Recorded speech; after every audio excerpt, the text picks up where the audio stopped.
दोस्तों, आप में से बहुत लोगों के सवाल हैं अफगानिस्तान के मौजूदा हालातों के बारे में। लेट्स अनफोल्ड में आज मैं आपको इसी बारे में पूरी जानकारी देने वाला हूं और वो भी सिर्फ 3 मिनट में। इस वीडियो को पूरा जरूर देखें और लाइक, शेयर और सब्सक्राइब भी करें ताकि आने वाले वीडियो से भी आप अपडेटेड रहें। तालिबान, जिसका पाश्तो भाषा में अर्थ है स्टूडेंट्स, एक अल्ट्रा कंजर्वेटिव पॉलिटिकल और रिलीजियस गुट है जो 1994 में अफगान शहर कंधार में सामने आया। ये खुद को इस्लामिक एमिरेट्स ऑफ अफगानिस्तान भी कहते हैं। ये गुट सोवियत फोर्सेस के अफगानिस्तान से निकल जाने के बाद देश के कंट्रोल के लिए एक सिविल वॉर लड़ रहा था। तालिबान के ज्यादातर मेंबर वो मुजाहिदीन फाइटर्स थे जिन्हें यूएस ने 1980s में सोवियत फोर्सेस से लड़ने के लिए सपोर्ट किया था। सोवियत फोर्सेस के चले जाने के बाद बहुत सारे मुजाहिदीन गुटों में भी आपसी जंग शुरू हो गई और छोटे छोटे गुट खत्म हो गए और सामने आया तालिबान, जिसने सिर्फ 2 साल में ही कंट्री को अपने कंट्रोल में ले लिया। धीरे धीरे तालिबान ने देश के सब इलाकों में अपनी पकड़ बनाई और 1996 में काबुल को कैप्चर करके प्रेसिडेंट बुरहानुद्दीन रब्बानी का तख्ता पलट दिया। मुल्ला उमार तालिबान का फाउंडर था और सारी गतिविधियों को छुपके ही कंट्रोल करता था।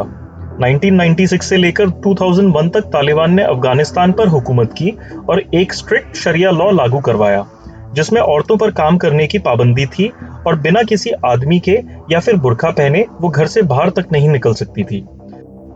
सरेआम लोगों को मौत की सजा दी जाने लगी, वेस्टर्न मूवीज और बुक्स बैन कर दी गई और पब्लिक पे ना जाने कैसी कैसी पाबंदियां लगाई जाने लगी। 11 सितंबर 2001 को अलकायदा ने अमेरिका के वर्ल्ड ट्रेड सेंटर को 2 हाईजैक्ड प्लेन से गिरा दिया। तालिबान पे यह आरोप था कि उन्होंने अलकायदा के लीडर उसामा बिन लादेन को पनाह दे रखी है।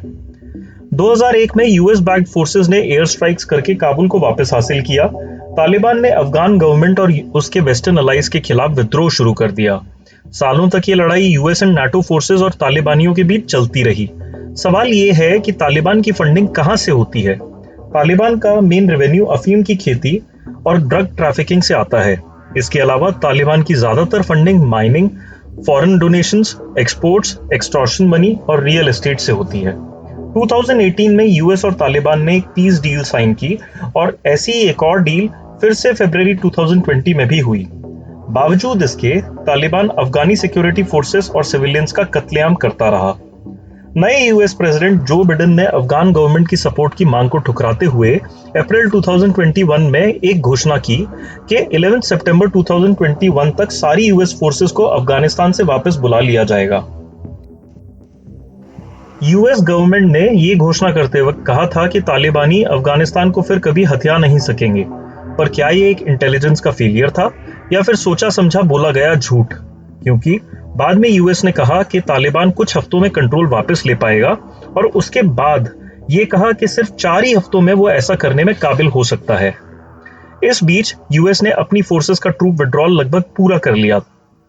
सवाल उठता है कि 3.5 लाख सैनिकों की अफगान फौज को तालिबान ने इतने कम समय में कैसे हरा दिया। दरअसल आधी फौज सिर्फ नाम की ही है, जिसमें कोई ट्रेनिंग नहीं दी गई और ना ही कोई मिलिट्री डिसिप्लिन है। बचे 2.25 लाख सैनिकों में से सिर्फ 60% ही कॉम्बैट करने के काबिल हैं। इन्हें अपने देश के लगभग 10,000 से ज्यादा पोस्ट और चेक पॉइंट्स को संभालने के लिए पूरे देश में स्कैटर किया हुआ है। दूसरी तरफ तालिबान के लगभग 75,000 सैनिक जगह जगह पर एक साथ हिट एंड रन ऑपरेशंस चलाते रहे। इसके अलावा भारी करप्शन की वजह से भी आर्मी के लिए प्रॉपर फंडिंग नहीं हो सकी। यूएस और नाटो फोर्सेस का सपोर्ट ना मिलने के कारण बड़ी ही जल्दी पूरे देश पर तालिबानियों ने कब्जा कर लिया। अब सवाल यह है कि क्या तालिबान को दुनिया भर में रिकॉग्निशन मिलेगा?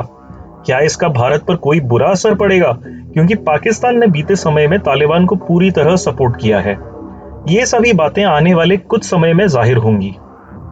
उम्मीद करता हूं कि आपको आज का वीडियो जरूर पसंद आया होगा। पूरा देखने के लिए थैंक यू।